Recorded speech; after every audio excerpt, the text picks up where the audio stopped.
우리 박수로 격려하겠습니다. 네, 귀한 찬양 감사합니다.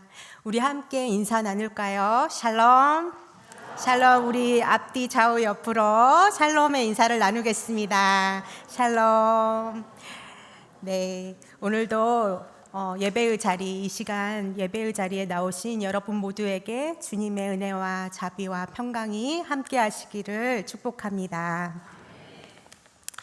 어느 날 고양이 2마리가 고기 한 덩이를 가지고 서로 많이 먹겠다고 싸우고 있었습니다. 그러던 중 지나가던 원숭이 한 마리가 자기가 재판을 해주겠다고 나섰습니다. 고양이들은 쾌히 승낙하고 고기 덩이를 원숭이 앞에 내놓았죠. 원숭이는 고기 덩어리를 둘로 나누어서 하나씩 이렇게 나누어 주었습니다. 하지만 작은 것을 받은 고양이가 야옹 내 것이 더 작다 야옹 네, 이렇게 불평을 했습니다. 그러자 원숭이는 큰 것을 한 입 잘라 먹었습니다. 그러자 다른 고양이가 자기 것이 더 작다 하면서 이렇게 불평을 하자 원숭이는 또 다른 한쪽을 한 입 잘라 먹었습니다. 이렇게 몇 번을 반복하다 보니까 고기가 점점 작아졌고요. 고양이들은 싸움을 계속했지만 원숭이는 그 사이 고기를 다 먹고는 주랭랑을 쳐버렸다고 합니다. 그제서야 고양이들은 자기들의 싸움을 후회했습니다. 결국 두 고양이 모두에게 남은 것은 하나도 없었기 때문이죠. 여러분, 우리도 살아가면서 크고 작은 갈등과 또 다툼을 경험하게 됩니다. 가정이나 직장에서, 그리고 이웃과의 관계에서, 또 교회 안에서도 이러한 갈등과 다툼을 경험하죠. 서로의 생각이 다르고 이해관계가 충돌할 때 갈등과 대립은 불가피하게 발생하기 마련입니다. 하지만 중요한 것은 그 갈등 속에서 우리가 어떤 선택을 하느냐입니다. 싸움과 분쟁을 선택하느냐 아니면 평화를 선택하느냐입니다. 이 중에 어떤 선택을 하느냐에 따라 그 결과도 달라지겠죠. 그렇다면 여러분은 대체로 이러한 갈등 상황에서 어떠한 선택을 하시는지요?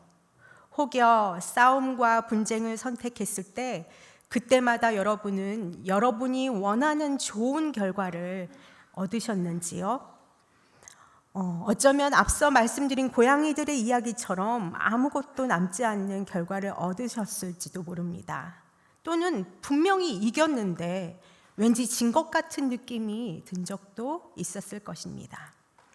그러나 반대로 억울하고 또 좀 분하지만 더 이상 분쟁을 일으키지 않고 내가 한 걸음 물러서는 길, 내가 져주는 길을 선택하며 평화적으로 해결했던 경험도 있으실 것입니다. 그렇게 하면 분명히 내가 지고 또 손해볼 것 같은데 결과적으로는 나에게 좋은 일이 되었던 그러한 경험도 있으실 것입니다. 그렇다면 우리는 과연 갈등 상황에서 어떠한 선택을 하는 것이 좋을까요? 또 하나님께서는 하나님의 자녀인 우리가 어떤 선택을 하면서 살아가길 바라실까요? 오늘 이 시간 말씀을 통해서 그 하나님의 마음과 뜻을 자세히 알아보기로 하겠습니다. 오늘 본문 창세기 26장에는 이삭이 갈등 상황에서 어떠한 선택을 하는지와 또 그에 따른 결과가 이렇게 이야기로 나옵니다. 이삭은 아브라함의 아들이죠. 믿음의 조상인 아브라함의 아들인데 그 아브라함 다음으로 믿음의 유산을 이어받은 인물입니다. 당시 이스라엘 백성들은 가나안 땅에 정착하고 있었으나 기근이 발생하면서 이삭과 그의 가족들은 그랄 땅으로 이주하게 됩니다. 이 과정에서 이삭은 아버지 아브라함처럼 그 땅에 사람들이 두려워서 자신의 아내인 리브가를 누이라고 속이며 어려움에 직면하기도 했습니다. 그렇지만 하나님은 그를 보호하셨습니다. 그리고 하나님께서는 창세기 26장 12절로 14절 말씀처럼 이삭에게 복을 주셨습니다. 그가 그랄 땅에서 농사하여 그 해에 100배나 얻게 하시고 창대하고 왕성하여 거부가 되게 하셨으며 또 양과 소와 종들이 심히 많아지게 하셨습니다. 그러자 블레셋 사람들이 그를 시기했습니다. 그래서 이삭의 아버지인 아브라함 때 파놓은 우물을 흙으로 다 메워버립니다.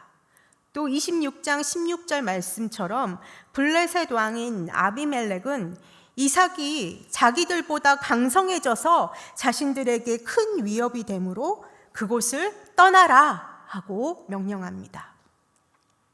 이미 그랄 땅에서 터를 잡고 농사를 짓고 많은 것을 이루었던 이삭이 그 땅을 떠나는 일은 결코 쉽지 않았을 것입니다. 더군다나 기근의 때에 다른 곳에 가서 물을 얻고 또 터를 잡는다는 것은 쉽지 않습니다. 또 무엇보다 이삭은 아비멜렉 왕과 또 그 백성들을 위협할 만큼 강성하여 힘이 있었습니다. 그러나 이삭은 그들에게 맞서지 않고 자신의 손해를 감수하며 순순히 조용히 그 땅을 떠나기로 합니다. 이삭의 이러한 결정은 갈등을 피하고 평화로운 길을 선택하는데 중요한 첫걸음이었습니다. 그 땅을 떠난 이삭은 17절의 말씀처럼 그랄 골짜기에 장막을 치고 거기에 거류하게 됩니다. 그리고 자신의 아버지인 아브라함 때 팠던 그 우물들을 다시 팠습니다. 그 우물들은 블레셋 사람들이 아브라함이 죽은 뒤에 메워버린 것들이었습니다. 이렇게 우물들을 파던 중에 이삭의 종들이 19절 말씀처럼 골짜기를 파서 샘의 근원을 얻습니다. 그런데 그랄의 목자들이 이삭의 목자와 이것을 두고 시비를 걸어옵니다. 이 물은 우리의 것이라 하며 다툼을 일으킨 것입니다. 이에 이삭은 다툼을 피하고 우물을 내어주기로 결정합니다. 이 당시 가나안 땅에서 우물은 생명 유지와 번성에 직접적인 연관이 있을 만큼 아주 중요한 것이었습니다.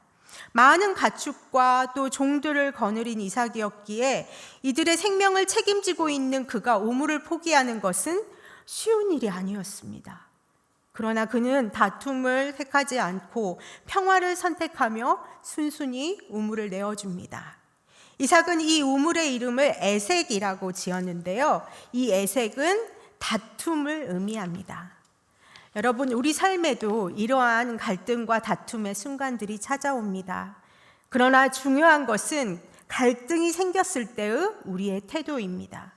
하나님의 자녀인 우리는 세상의 방식대로 갈등에 대응하며 싸움으로 문제를 해결하려 해서는 안 됩니다.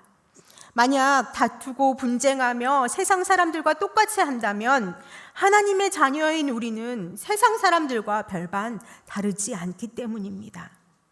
우리는 갈등 상황에 처할 때 과연 주님께서는 무엇을 원하시는지 고민하고 기도해야 합니다. 그리고 하나님이 원하시는 방법으로 선택해야 하는 것입니다. 분명한 것은 하나님이 원하시는 것은 다툼이 아닙니다. 분쟁이 아닙니다. 히브리서 12장 14절은 이렇게 말씀하고 있습니다. 모든 사람으로 더불어 화평함과 거룩함을 좇으라. 이것이 없이는 아무도 주를 보지 못하리라. 아멘. 또 마태복음 5장 23절에서 24절 말씀은 이렇게 말씀하고 있습니다. 23절, 24절 말씀 함께 받겠습니다. 그러므로 예물을 제단에 드리려다가 거기서 내 형제에게 원망 들을 만한 일이 있는 것이 생각나거든 예물을 제단 앞에 두고 먼저 가서 형제와 화목하고 그 후에 와서 예물을 드리라. 아멘. 그렇습니다. 하나님께서 진실로 원하시는 것은 평화입니다. 모든 사람과 더불어 화목을 이루는 것입니다. 우리는 이러한 평화를 위해 어떠한 결정을 해야 할지를 생각하고 선택해야 하는 것입니다. 성경 창세기 13장에 보면 아브라함과 롯의 이야기가 나옵니다. 아브라함은 바로 이삭의 아버지이죠. 아브라함과 그의 조카 롯이 함께 동행하고 있을 당시 각자의 재산이 많아져서 서로의 목자들 사이에 다툼이 잦게 됩니다. 이에 아브라함은 롯과 헤어질 결심을 하죠. 그리고는 조카 롯에게 내가 왼쪽으로 가면 나는 오른쪽으로 가고 내가 오른쪽으로 가면 나는 왼쪽으로 가겠다라고 양보합니다. 아브라함 자신이 어른이기에 더 좋은 땅을 받겠다 하고 얼마든지 할 수 있었을 테지만 아브라함은 그렇게 하지 않았습니다. 아브라함은 하나님께서 조카와 분쟁하는 것을 원치 않으심을 알았고 무엇보다 그는 하나님께서 그가 어디로 가든지 그와 함께 하시고 복을 주시겠다는 그 약속을 믿었기 때문입니다. 이와 같이 아브라함처럼 아들인 이삭 역시 갈등의 상황에서 다툼을 선택하지 않고 자신이 양보하여 그곳을 떠남으로 평화를 선택했습니다. 이제 다시 본문으로 와서 이삭은 다른 곳으로 가서 또 다른 우물을 팠습니다. 그러자 또 그랄의 목자들이 자신들의 소유권을 주장하며 이삭의 종들과 다툼이 일어났습니다. 이삭은 그 우물의 이름을 신나라고 짓고 거기서도 역시 싸움을 피하며 순순히 물러섭니다. 신나는 히브리어 원어로 대적, 적대감이라는 것을 의미합니다. 이것은 첫 번째 우물인 에색이라는 이름보다 조금 더 강도 높은 표현입니다. 왜냐하면 이는 하나님을 대적하여 성도들을 파멸케 하는 악의 세력인 사탄과 그 어근이 같기 때문입니다. 결국 이 표현 속에는 두 번째 우물을 파려는 이삭의 노력에 대해서 그랄의 목자들이 마치 원수를 대하듯이 매우 악의적으로 강력하게 도전해 왔음을 보여줍니다. 이러한 도전과 적대감들에 이삭은 이번에도 맞받아치지 않고 양보하면서 물러납니다. 어쩌면 이러한 이삭의 태도는 세상적인 관점으로 보면 너무나 연약하고 소극적으로 보일 수 있습니다. 그러나 그는 자신의 힘으로 싸우지 않고 하나님의 인도하심을 기다리는 믿음의 태도를 보였습니다. 자신의 권리를 주장할 수 있지만 그는 하나님의 약속을 신뢰하며 평화의 길을 선택한 것입니다. 그에게 주신 하나님의 약속이 무엇이었을까요? 하나님께서는 창세기 26장 3절과 4절 말씀을 통해서 이삭에게 자신의 아버지인 아브라함에게 주셨던 그 약속을 동일하게 주시는 것을 볼 수 있습니다.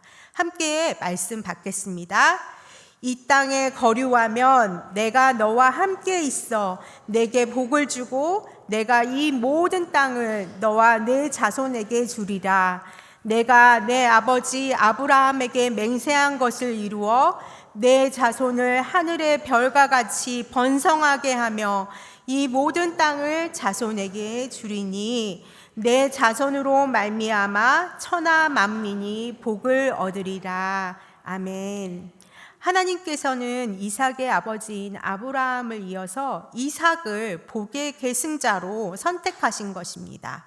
복의 근원으로서 복을 온 세상 모든 만민에게 흘려보내는 그 통로로 사용하시겠다고 약속하신 것입니다.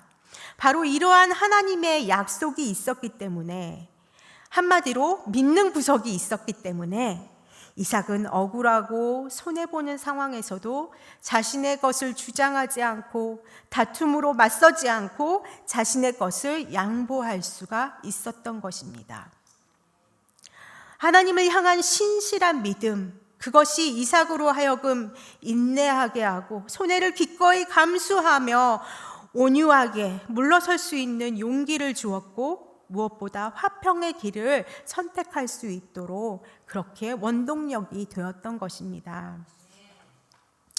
이처럼 이삭처럼 우리가 하나님의 손길을 신뢰하면서 하나님의 약속의 말씀을 의지하면서 인내함으로 주님이 원하시는 평화의 길을 선택할 때 하나님은 우리의 믿음을 보시고 더 크고 넉넉한 축복을 예비해 주시는 줄 믿습니다. 예수님이 겟세마네 동산에서 기도하셨을 때 예수님을 잡으러 온 무리들이 있었습니다. 예수님의 제자 베드로가 그 중에 있던 대제사장의 종인 말고의 귀를 칼로 베어버리죠. 예수님은 이러한 베드로에게 칼을 도로 집어넣어라. 칼을 가지는 자는 다 칼로 망하느니라 하고 말씀하시며 그 종의 귀를 고쳐주셨습니다. 칼을 가지는 자는 다 칼로 망하느니라. 우리 주님의 말씀입니다. 또 주님이 십자가에 못 박히실 때 그를 조롱하고 학대하는 자들을 위해 이렇게 기도하셨습니다. 아버지, 저들의 죄를 용서해 주시옵소서. 자기들이 하는 것을 알지 못함이니이다. 예수님은 이처럼 폭력과 대립의 순간에 평화를 선택하시고 원수들에게도 사랑과 긍휼을 베풀어 주셨습니다. 그리고 저와 여러분과 같은 죄인을 위해 자신의 생명을 아낌없이 버리셨습니다. 예수님은 이스라엘을 압제하는 그 로마의 권력에 폭력으로 맞서지 않으셨고 이스라엘의 왕으로서 그 화려한 왕자에 앉지도 않으셨습니다. 예수님은 가장 치욕스러운 그 십자가를 선택하셨고 그 십자가 위에서 원수까지도 용서하시면서 모든 사람을 위해 피 흘려 주셨습니다. 겉으로 보기에는 예수님께서 그 원수들에게 완전히 철저하게 패배하고 실패하신 것 같습니다. 그러나 예수님은 죽음을 이기시고 부활하셨습니다.